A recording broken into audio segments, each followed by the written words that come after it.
Published 12:55 Est, the 13th of November 2017. Updated 0712 Est, the 14th of November 2017. President Donald Trump is nominating mainly white men to America's federal courts at a rate not seen in nearly 30 years. So far, 91% of Trump's nominees are white, and 81% are male. An Associated Press analysis discovered 3 of every 4 are white men, with few African Americans and Hispanics in the mix. The last president to nominate a similarly homogenous group was George H.W. Bush.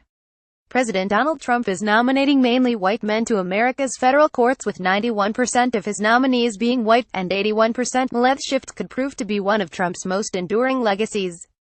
These are lifetime appointments, and Trump has inherited both an unusually high number of vacancies and an aging population of judges. That puts him in position to significantly reshape the courts that decide thousands of civil rights, environmental, criminal justice and other disputes across the country. The White House has been upfront about its plans to quickly fill the seats with conservatives, and has made clear that judicial philosophy tops any concerns about shrinking racial or gender diversity. Trump is anything but shy about his plans, calling his imprint on the courts an untold story of his presidency. Kevin Newsom left as a judge for the 11th Circuit and Ralph Robert Erickson right as a judge for the 8th Circuit. Nobody wants to talk about it, he says. But when you think of it, that has consequences 40 years out. He predicted at a recent cabinet meeting, a big percentage of the court will be changed by this administration over a very short period of time. Advocates for putting more women and racial minorities on the bench argue that courts that more closely reflect the demographics of the population ensure a broader range of viewpoints and inspire greater confidence in judicial rulings. One court that has become a focus in the debate is the Eastern District of North Carolina, a region that, despite its sizable black population, has never had a black judge. A seat on that court has been open for more than a decade. George W. Bush named a white man, and Barack Obama at different points nominated 2 black women, but none of those nominees ever came to a vote in the Senate. Neil McGill Gorsuch left as an Associate Justice of the Supreme Court of the United States, and John Kenneth Bush right as judge for the 6th Circuit. Trump has renominated Bush's original choice Thomas Farr, a private attorney whose work defending North Carolina's redistricting maps and a voter identification law has raised concerns among civil rights advocates. Kyle Berry, senior policy counsel for the NAACP Legal Defense and Educational Fund, said that when diversity is lacking, there's a clear perception where the courts are not a place people can go and vindicate their civil rights.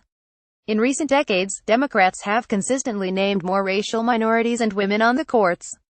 But even compared to his Republican predecessors, Trump's nominees stand out. So far, he has nominated the highest percentage of white judges in his first year since Ronald Reagan.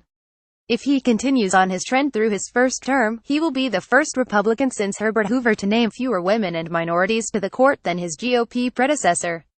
White men represented just 37% of judges confirmed during Barack Obama's 2 terms. Nearly 42% of his judges were women. Some of Obama's efforts were thwarted by a Republican-led Senate that blocked all of his nominations he made in the final year of his presidency, handing Trump a backlog of more than 100 open seats and significant sway over the future of the court. The AP reviewed 58 nominees to lifetime positions on appellate and district courts, as well as the Supreme Court. By the end of October, 53 are white, 3 are Asian American, 1 is Hispanic and 1 is African American. There are 47 men and 11 women. 13 have won Senate approval. The numbers stand in marked contrast to those of Obama, who made diversifying the federal bench a priority. White men represented just 37% of judges confirmed during Obama's 2 terms. Nearly 42% of his judges were women. Some of Obama's efforts were thwarted by a Republican-led Senate that blocked all of his nominations he made in the final year of his presidency, handing Trump a backlog of more than 100 open seats and significant sway over the future of the court. Trump has moved aggressively to name new judges, getting off to a much quicker start than his predecessors.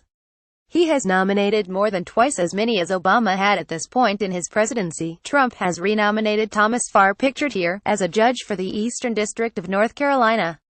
He's a private attorney whose work defending North Carolina's redistricting maps and a voter identification law has raised concerns among civil rights advocates. While there have been clashes in the Senate over the nomination process, Republican Majority Leader Mitch McConnell has signaled that he is committed to moving judicial nominees through.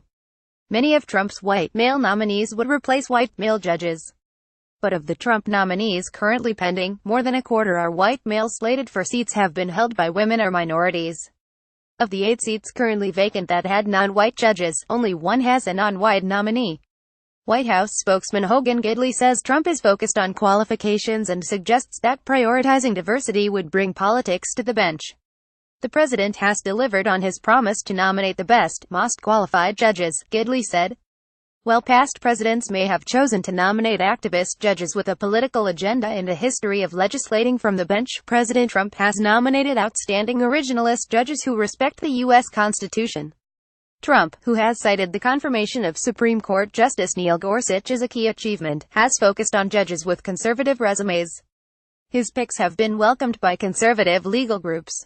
Alberto Gonzales, who served as Attorney General for George W. Bush above, says that when considering nominees sometimes President Bush would look at the list we gave him and he would say, "I want more diversity, I want more women, I want more minorities."